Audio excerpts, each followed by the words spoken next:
Imagine walking into work each day knowing that part of your workload is making life or death decisions, and that no matter how hard you try, you'll likely have to deliver heartbreaking news. If not today, then tomorrow or the next. Now imagine that after making those impossible choices, the very people you're trying to help accuse you of not caring, of being in it for the money, or even of being responsible for their pets' suffering. That's the reality for today's veterinary professionals. Burnout exists in every industry, but in veterinary medicine, it's not just about long hours or overwhelmed workloads. It's about the crushing, emotional toll of caring deeply for animals while constantly navigating life and death scenarios. It's about the compassion fatigue that builds up when pet parents see you as the villain instead of as the advocate. And it's about an industry that often fails to support the very people holding it together. Today, we're diving into what makes veterinary burnout different from burnout in other professions, why it reaches crisis level, and what can we do about it. And if you're a pet parent, stick around. We're also going to talk about what you can do to support the veterinary professionals in your life. Because behind every healthy pet is a veterinary team that's giving it their all. Welcome to Barking Mad, a podcast by BSM Partners. We're your hosts, Dr. Stephanie Clark. And I'm Jordan Tyler. So, burnout. This is a huge topic. It's talked about in all kinds of different industries, but in the vet space, it's really concerning for the reasons we just kind of talked about. And probably we could have multiple hour-long discussions about this.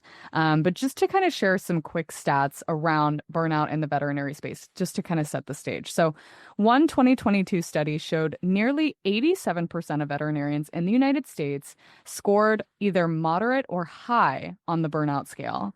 And 65% of vets agreed that their workload is consistently excessive. So compound that with the stress of high debt to income ratios among this profession, which we'll get to a little bit later, as well as compassion fatigue, which can really accelerate burnout, as well as increasingly high pet owner expectations. You can see this is a recipe for disaster. In fact, veterinary professionals are approximately twice as likely than other healthcare providers and 4 times more likely than the American general public to die by suicide. That's a devastating reality for an industry built on caring for others. And to really illustrate this point, we want to share one story from a practicing veterinarian that highlights the mental and emotional toll this profession takes on the people within it. This person titles her story, "The Case That Still Haunts Me." There are some patients you never forget, the ones that weigh on your heart long after they've left your care. For me, that patient was a young, sweet-natured golden retriever who suffered from severe food allergies. Managing his condition was a long and expensive process, requiring a strict diet and allergy medications. His owner sought out specialists, but frequently disregarded their recommendations in favor of internet research. Despite these setbacks, we eventually got him stable and comfortable. Then came the conversation that still lingers with me. The owner sat me down and told me they couldn't afford to continue his treatment and were unwilling to stick with his prescribed diet or medications. Their decision was euthanasia. I couldn't accept that without exploring every possible option, so I reached out to rescues, hoping to find an alternative. On the very day he was scheduled for euthanasia, I found a rescue willing to take him. I shared this lifeline with the owners, but they declined. They chose euthanasia anyway. 2 weeks later, they requested another meeting with me. The wife accused me of being inconsiderate, claiming they would have done anything to keep him comfortable, contradicting the exact words her husband had spoken when we first discussed euthanasia. He sat in silence, staring at the floor, while she voiced her anger. I wanted so badly to call out the hypocrisy, to make them see the weight of their decision, but all I could do was sit there, absorbing their words, carrying the guilt of a life that could have been saved. That case is a reminder of the emotional toll this profession takes. We fight for our patients, we exhaust every option, but sometimes the hardest part is knowing we can't save them all, no matter how much we want to.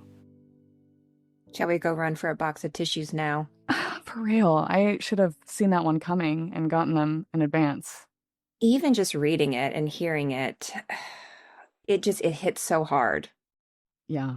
It hits hard and it's not only sad, but like it's making me angry, right? I'm kind of infuriated by this story.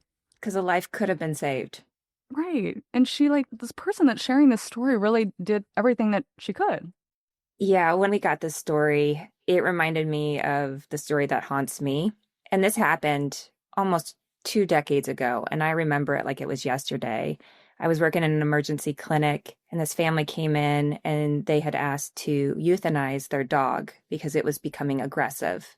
This dog was an outside dog. It stayed in its pen all day, and it was lunging or, running at the fence and barking at anyone who passed by. We tried to give the family some options, behavioral training.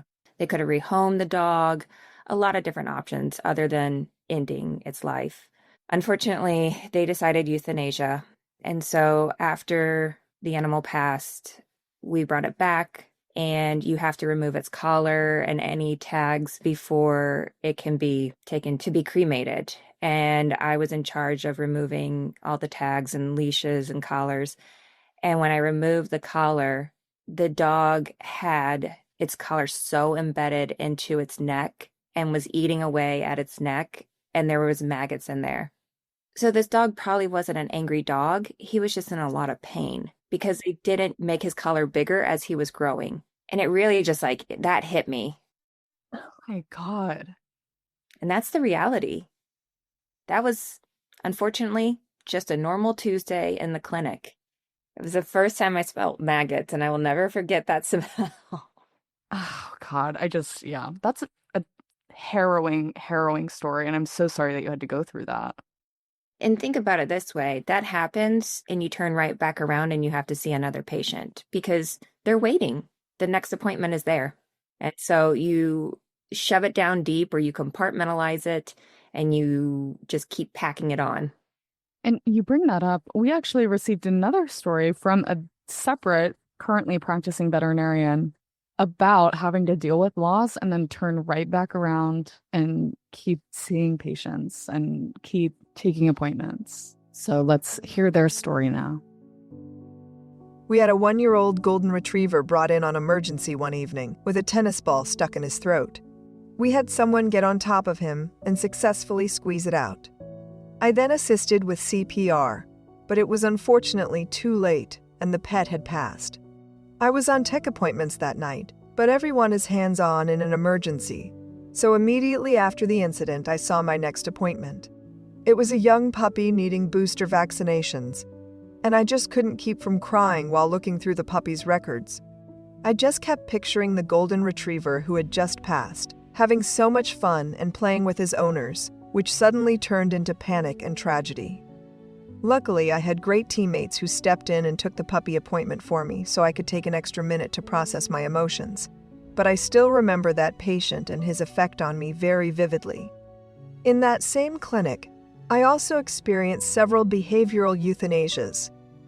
While I understand the need for behavioral euthanasias at times, it's never easy. I felt it was even more difficult in this particular clinic as we were an emergency clinic with 6 to 7 doctors on each shift. The doctors would obtain their own histories from clients without technicians ever entering the rooms. This left me placing catheters on dogs that presented behavioral euthanasia. But in my very brief experience with them, they were as sweet as could be. Man, some heavy, heavy stuff today. I mean, it does take a toll, right? And the emotions, the constant death that you see every day, it's unfortunate. A struggling veterinary workforce has direct consequences for the care of the pets they receive. And this comes at a detriment to pet parents and their companions. With more vets leaving the profession due to burnout, wait times are increasing, and pet care is becoming more expensive and less accessible. I know I took my pets back in October, and I was there for 2 hours, and I won't even tell you how much the bill cost. But taking this a step further, exhaustion can lead to mistakes. A burned out vet might miss a subtle sign of illness or struggle to connect with a client in a way they once did. And it's all about that connection when you're in an appointment. Yeah, absolutely. Maybe I'll share my recent vet visit story as well, because I had a kind of a similar experience. So I know we're not the only people that are going through this right now. And to kind of help us paint the picture of veterinary burnout, let's introduce our guests for today. So we have Dr. Joe Hill, who is a doctor of veterinary medicine in the United Kingdom, who's practiced since 2001. Later in his career, Joe has spent a lot of time providing mentorship for other veterinary professionals, as well as researching the phenomenon of veterinary burnout to explore both the individual and systemic factors that cause it and how we can solve it. So, definitely looking forward to tapping into that today. We're also joined by Dr. Frank Niles, principal business psychologist and leader of BSM Partners Business Transformation and Leader Development Practice.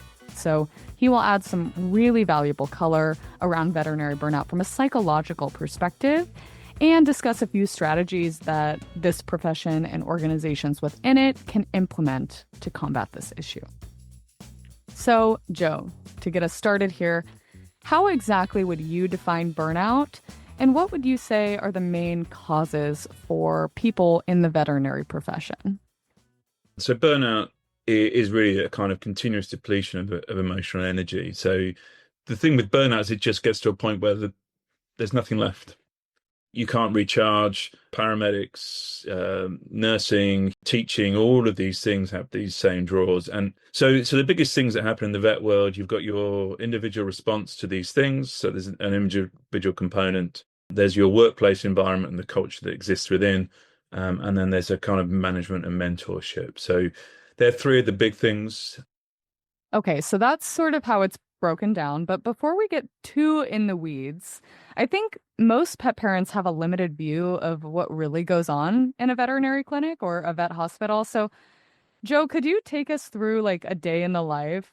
You know, what does a veterinary professional's day look like on average?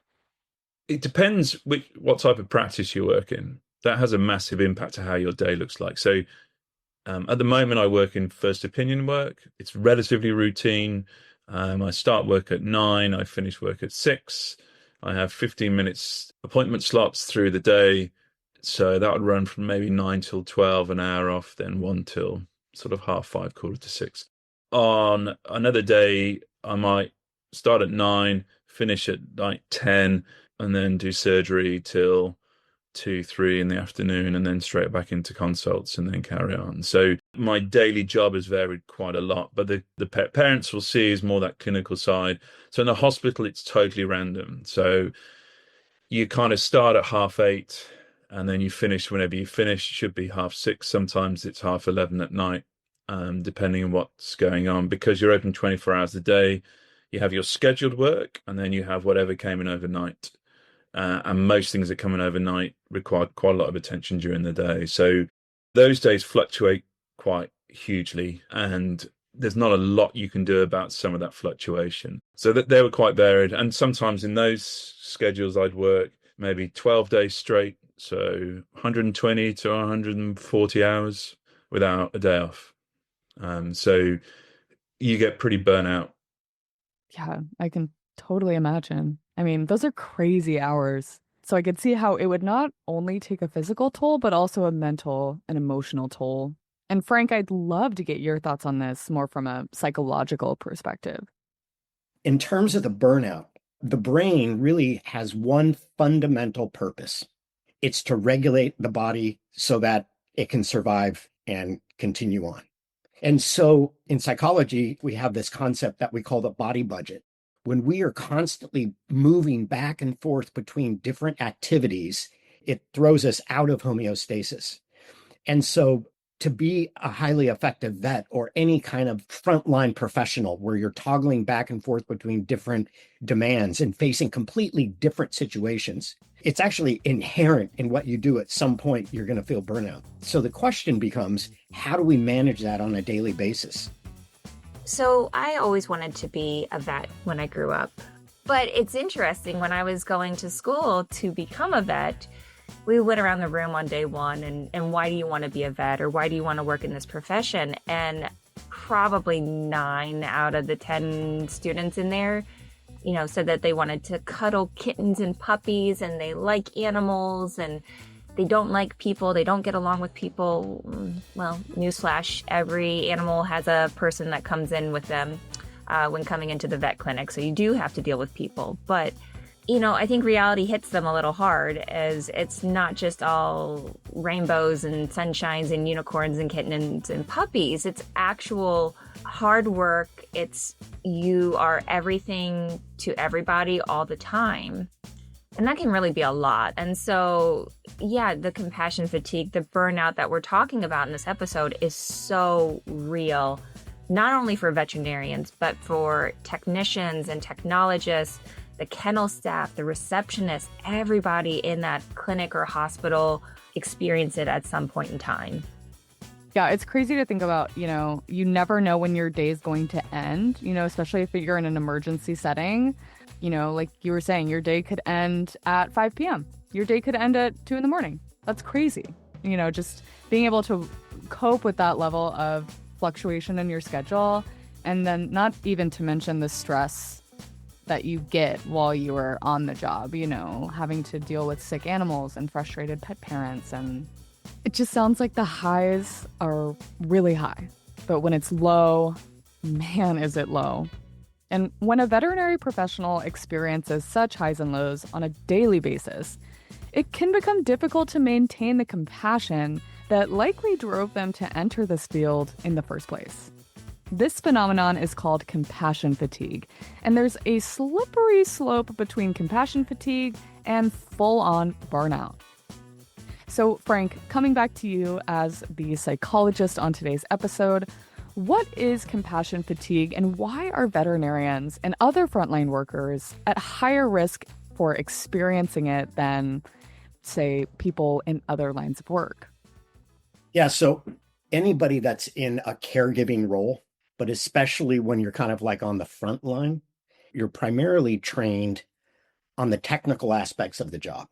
And yet the vast majority of vets or any medical professional goes into their line of work to reduce suffering. And so when we're consistently exposed to suffering, that can have a negative effect on our mental health. And so when we talk about the fatigue, it can manifest in a variety of different ways. One way it can manifest itself is almost as a depression. You just heap it on and you don't process through it, and you don't know how to make sense of your emotional state. And so it can lead to really profound, in a sense, sadness. Or on the flip side, back to compartmentalization, what do? Suppress, suppress, suppress. And so when you suppress, we often then become the opposite of why we got into the profession. We become non-compassionate. So again, when we talk about compassion fatigue, it comes from the nature of the job that we do. And that's the reason we have to be able to create space in our lives to debrief and reflect and have conversations with people in our network around what we're experiencing, and just go, man, I'm having a hard time. And I would imagine, too, given the intense workloads and a constantly changing schedule of appointments and surgeries and tests and all of that, creating that space could be really hard.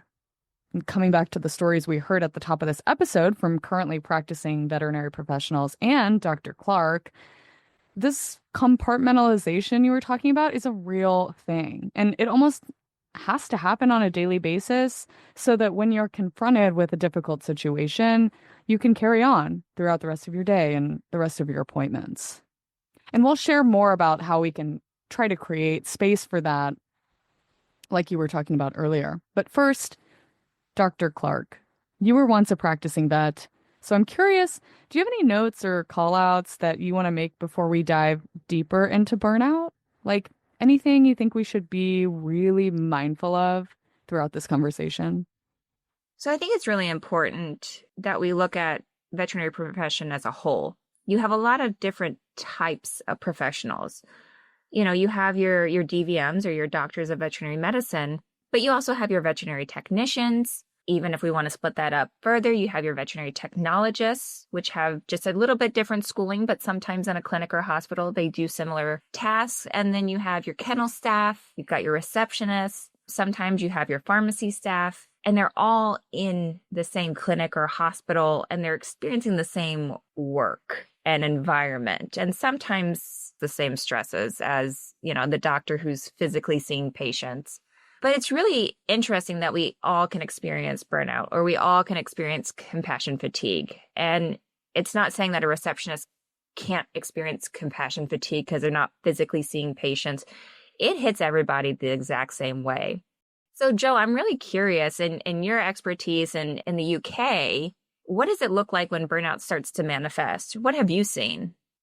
So one of the really great things about my work is you get to know people really well. So the culture's really closely knit. Even in the bigger places that I've worked, you still have a really closely knit environment. If you're in a relatively close-knit relationship, if it's a vet tech or a vet nurse burning out, it has a massive impact on everyone around them. And then often the problem is in these more toxic environments is that then people start to leave, which means that, if you imagine you're in a 5-vet clinic and one of the vets leaves and you're at capacity, is, well, where does the extra work go? Well, it tends to get levered onto someone else. So those protected times, those things you used to be able to do, things like eating lunch, there's lots of times I'm eating while I'm walking from A to B. That is my break. You can handle that for a day or 2 days or 3 days a week because you know that next week it will be totally different. But when that becomes the norm, then it adds, and then the burnout adds. So it tends to kind of snowball to a point where it can be really challenging. So that is the problem with such a small team, is once it starts to go, it can go very quickly. The wheels can fall off remarkably fast. Looking at it from a pet parent perspective, they may not even be aware that this is all happening, but they can probably feel it, I would guess. So, Joe, what are some things that as a vet you would want pet parents to know when they come into the clinic? Oh, yeah, that's interesting. I think one of the phrases that was used once was, I wish I had a retrospectoscope.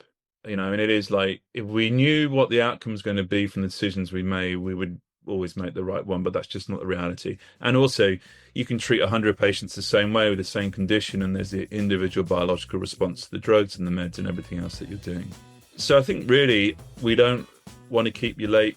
We might be running behind time, but there's a reasonable chance we've probably dealt with something quite emotionally traumatic or physically traumatic, or something has happened, and that's why we're running late. We're not running late just to deliberately annoy someone or because we decided to have an extended lunch. So I think it's just that understanding. None of us, we're not in this for money. If we are, we made a really bad career choice. That's a great point.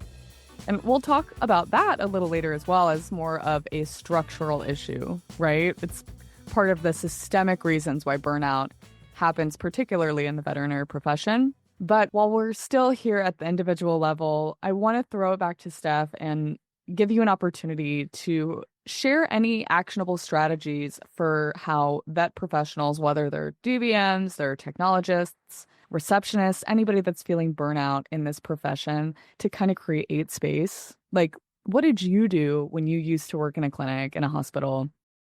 Yeah, it's almost a proactive approach, like before it starts hitting. And I get it, much easier said than done. I'm not sitting here on my high horse saying I've never experienced compassion fatigue. I've never experienced burnout. Folks, I have gone in my car, cried my little heart out before starting it and heading home after a day in the clinic. Like, it gets tough out there. What do you do for lunch? Do you have the opportunity to step away from the clinic or the hospital or the desk? Also, do you do anything at the end of the day? When my husband comes home, he teaches special ed in high school, and he needs like 30 minutes to decompress before I even ask him how his day is. And I think the same thing is true for us, whether we work from home or we're working at a clinic. And I tried to do this, whether I got off at 8 p.m. or 2 a.m., is like sit in my car, maybe scroll through social media, plan something I was going to do that weekend before turning on the car, getting in, going, and adding another layer of stress. Not that driving is stressful, but It's another thing that our brain is trying to comprehend and go through while we're still decompressing and going through everything that we just got out of the clinic for. And I know people will say, you have to make the time, you have to make the space. And trust me, I get it. Jesse Spano, Saved by the Bell, there's never any time. Been there, done that. But there are some small things sometimes we can do. Can you go for a walk? Can you pet a dog? When I worked in a corporate situation, I used to take my lunches and go sit in the kennels. And it was just 30 minutes. For me, it was a sense of like, I can decompress. I can be just me and the dog and just love on them. I needed to just step away from the chaos and the people talking and the buzzing of the office before I went back to my afternoon. But these are small things that I've been trying to incorporate into my life. And when I actually can, I feel good. But, not everything is going to help for everybody. And it's not going to be an every single day thing because life happens, especially in clinics and hospitals. Yeah. Well, first of all, you experience sadness, you experience joy, you experience fear. I experience all those emotions too, but I experience them in probably different ways than you do. And that can be said person to person. And so we should think about burnout in that way too. It's going to impact people differently. And the way that they cope with that is going to have to look different. That's just that's just how life works. That's how emotions work. And unfortunately, that's how stress works. And so what's best to do for you. And, we're not trying to give, unsolicited advice or, say, hey, have you ever thought about just going for a walk? Like, I'm sure you've thought about going for a walk. Would love to. Right, exactly. It's really just, I think the message is the little things that you can do, that you can set aside for yourself, that you can control when you're constantly inundated with things that you can't control in really, really difficult situations and emotional situations, when you can even take 5 minutes, 10 minutes, 30 minutes here and there to really ground yourself and come back to the why that you do this. I think those are all really good takeaways. I'd like to move on now to more of the systemic piece or the structural piece of what is really causing burnout in the veterinary profession and how we can combat it. Kind of starting off with the concept that like a veterinary degree is a very specialized degree, right? But people that go into veterinary medicine are not making a whole lot of money, especially not in terms of like if you were to go into like human medicine and become a human surgeon and a veterinary surgeon, not in the same tax bracket. I'm sorry to break it to you. Actually, to kind of paint that picture, the average debt to income ratio for veterinarians in the United States is 188%, which essentially this means that veterinarians owe nearly 2 times their annual salary and student loan debt. So they're graduating with student loan debt that is essentially 2 times what they're going to make in a year. And a lot of these are trying to start their own business or even going into a specialty. And I mean, honestly, whenever I was making my decision between graduate school or vet school, that played a role into my part in my decision. Right, wrong, or indifferent, it did. I was like, do I really want to walk out with 6 figures in debt at a young, mid, late 20s? No, but it's the reality. And I mean, even now, if I sit back and I look at the difference between a veterinary technician and a veterinary technologist, most people have no idea. It's a vet tech, right? We all do the same thing. You're a vet nurse. But a technician goes to 2 years of school and a technologist goes to 4 years of school. We get the same pay. We do the same job. We get called pretty much the same thing, a vet tech, but we have more debt. So it's so crazy that, nurses, there's different pay grades for the level of nurse, but in veterinary medicine, there's not. Yeah, I guess I never realized that. And I would imagine most other pet parents that don't have like a friend or a loved one that is in the vet profession would know that either. It's just alarming. Now, what about the organizational or clinic level? Joe, what can we do to create healthier work environments for veterinary professionals? So if we look at the research that's been done, the main reason people leave the profession, 2 of the major ones are work-life balance and lack of mentorship and support. So work-life balance, we briefly talked about how many hours you work, how those hours are structured. If you run a business well, you should be able to build in a good work-life balance with having minimal impact on what people are paid. So there's an operational business point to that about being efficient and effective, but it's also about giving people the balance that's there. The other side is providing sort of mentorship and support in practice. One of the problems we have in the veterinary profession is often people are promoted due to their technical ability and not their ability to lead. But actually what we need to do is succession planning.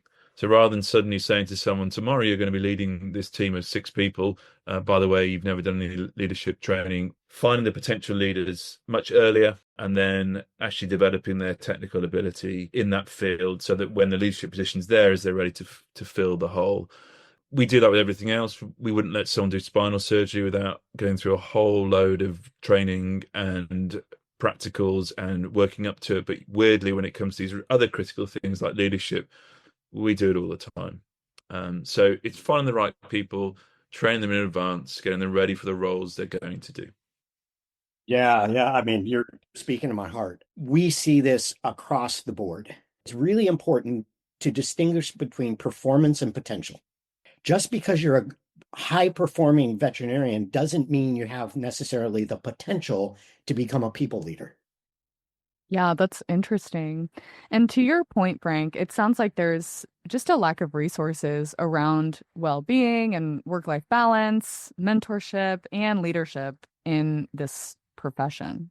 For example, when we were doing some research, one study showed just 12% of veterinary professionals have access to well-being resources. So first, we need to make more resources like this available, and then we need to raise awareness about these tools and how we can use them to create a healthier working environment for veterinary professionals. And luckily, this is improving as more and more people inside and outside the veterinary community break their silence around burnout.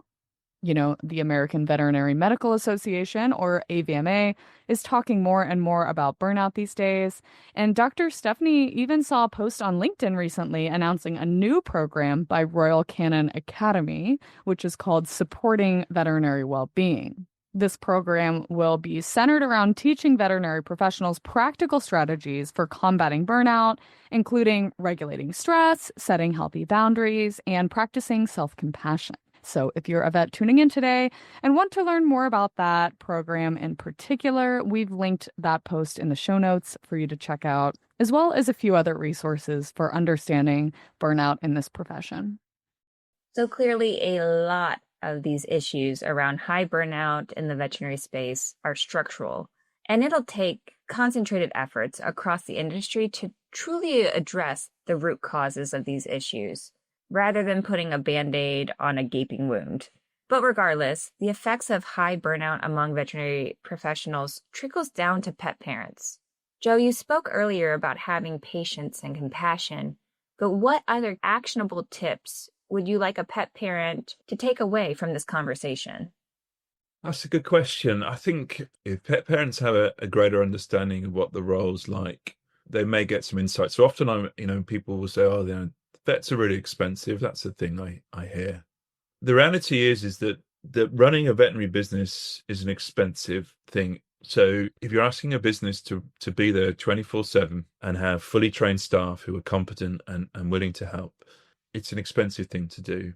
So you are paying for this amazing team behind you. And if you want a good front of house team, and you want vet techs who are there on the phone, you want people to pick up, that comes with a cost. And vets want to provide it, pet parents want it, but not all of them want to pay for it. But unfortunately, you can't divorce the two.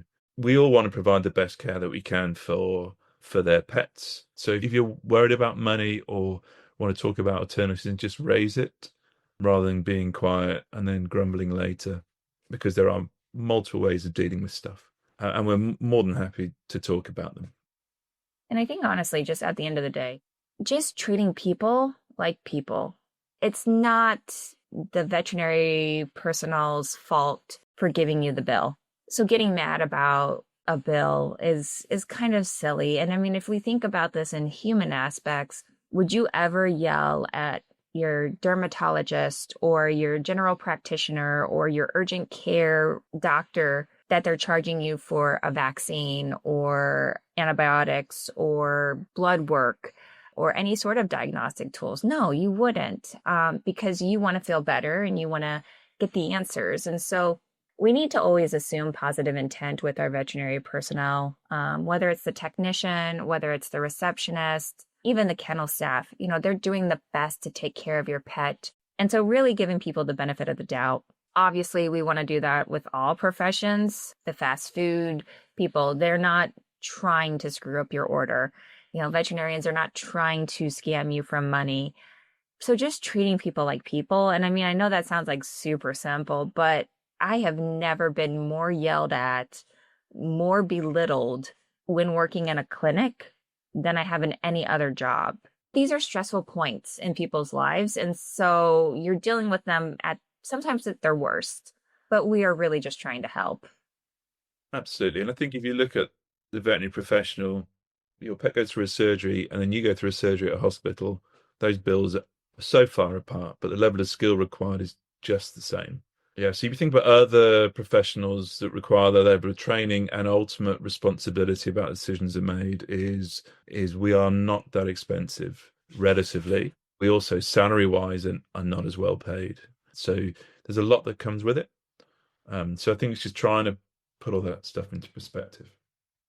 So we've talked a lot today about what the problem is and all the things that aren't working with the system that we have in place. But I'd like to end on a more positive note if we can. So, Joe, what gives you hope for the future of the veterinary profession? It's full of people that care passionately about the work that they do. I see undergraduates, they go in with knowing the debt, knowing the problems, knowing the issues, and yet each year there are more applicants than the universities can hold. And we also have, owners who care passionately about their animals. So we've got an amazing community of people who support, the vet techs, the vet nurses are all driven by wanting to make lives better. And it all has purpose. So I think if we can develop the non-clinical stuff, I think we can create a really sustainable profession that will help drive the quality of life of so many people and their animals. This isn't fantasy land. This is tangible. This is real. This is done. I walk into some places and they're just amazing places to work and they get all this stuff right. So we know it's possible. We know it can be done. It's just trying to make that the norm rather than the exception. There's a niche out there of kind of therapists, counselors, and all the rest that focus exclusively on the mental health of veterinarians and vet professionals. That's super important. But my vision would be if we can be proactive addressing some of the structural challenges that Joe in his research has identified, as well as providing some of the training for leaders. So investing in developing future clinical leaders and then business leaders, I think it just elevates and lifts up the entire organization and minimizes, doesn't eliminate, but reduces the kind of, we need to fix the problem once it's started through mental health care versus, hey, how can we create a more healthy and high performance culture and environment within the industry on the front end? I think that it's so key because lots of this stuff just deals with the aftermath, but actually we need to tackle the underlying problems. We can't eliminate it, but if you can reduce the occurrence, then it's going to have a significant impact on the industry and on people staying within it in whatever form that is. And I think that's got to be the key. The key element with the recruitment crisis that's happening in Europe and the US is retention. It's not that the number of graduates are not being produced, it's just that people aren't staying in the profession. So that's the bit we need to figure out, because if we can get the retention higher, lots of the other pressures that pet parents are aware of will be resolved or will be made a lot more positive than where they are now and have a significant impact. So that's where we need to work. It's a multi-pronged solution as much as it is a multi-pronged problem. To close out today's episode, we have one more story to share from a veterinary nurse who's been practicing for more than 25 years and has some personal advice she'd like to share to other veterinary professionals tuning in today. Sometimes there's phases that we go through where we experience a lot of emotional burnout, and to me, When I get that way, the thing that comes to my mind was my very first patient that I assisted on euthanasia. I didn't really know what to expect from that. I knew it was going to be emotional going in there, and when I feel like I'm starting to get burnout and really starting to have some issues emotionally, I sit back and I just think about Charlie, and I carry him with me all these years. That was where I learned I have a huge asset to share with patients, and that is my aspect of empathy and, my advocacy. And, I knew that euthanasia was going to be the most humane thing for this particular patient. No matter what treatment looked like, it just wasn't going to be a quality of life. And there was a lot of emotions that go through you as a young vet nurse, and you think that you have this idea that you want to save them all, and we do want to save them all. But what I learned with Charlie Brown was that I did save him through love. He was a 17-year-old chocolate lab, and he was owned by an elderly gentleman that had been his companion for many years after his wife died. And I know that the owner was completely, totally broken, and I was able to just, give him compassion as well as Charlie Brown. And it's one that I carry with me, is that's where I learned to understand that I could help these patients pass with a great level of respect, and more importantly than anything, just care, just complete total love for these guys, even at their end. That's what lights me back up whenever I start having some really tough emotional days, because we know that euthanasia isn't always the thing that we want to do. And sometimes it's the only choice there is. And when we look back at our oath we proclaim and profess and carry with us that, we will alleviate pain and suffering. And sometimes that's just what you have to say to yourself in those types of situations, is that I'm going to alleviate their pain and their suffering. That is the one selfless thing that I can do, and I can do that through love and through affection, and try my hardest to make that a more easier experience on the owners. We have covered a lot today. Everything from the personal toll of burnout to the structural challenges that make the veterinary profession so demanding. But if there's one key takeaway, it might be this. Burnout isn't just an individual problem. It's a systemic issue, and it requires industry-wide change. And while there's no magic fix, there are tangible steps we can take at an individual level, at the clinic level, and across the industry. Whether it's creating healthier workplace cultures, improving leadership training, or just fostering a little more empathy between pet parents and those veterinary professionals, every small change helps build a more sustainable future for this profession. And speaking of small changes, if you're a pet parent listening today, you can make a difference too. Remember, veterinarians aren't in this for the money. They're here because they love animals and want to provide the best possible care. So, show them the same kindness and respect you would any other healthcare provider. Ask questions with curiosity rather than being accusational, and trust that they're doing their best under difficult circumstances. And if you're a vet tech, or anyone working in this field, we see you. This profession can be incredibly rewarding, but can also take a serious toll. You're not alone in this, and you deserve a workplace that supports your well-being. If you're struggling, reach out. Whether that's a trusted colleague, a mentor, or a mental health professional. And if you're in a leadership position, start thinking about ways you can make your clinic a better place to work. Ultimately, this is about more than just the veterinary profession. It's about ensuring that pets get the care they deserve, that clinics retain great talent, and that the people dedicating their lives to animal health aren't sacrificing their own well-being in the process. Thank you for tuning in to another episode of Barking Mad. If you want to learn more about BSM Partners, please visit us at bsmpartners.net. Don't forget to subscribe on your favorite leading podcast platform or share it with a friend to stay current on the latest pet industry trends and conversations. A huge thanks to Doctors Joe Hill and Frank Niles for sharing their insights in today's episode.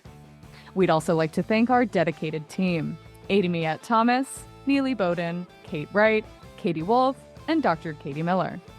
An extra thank you to Leanne Haggerty and Michael Johnson in support of this episode.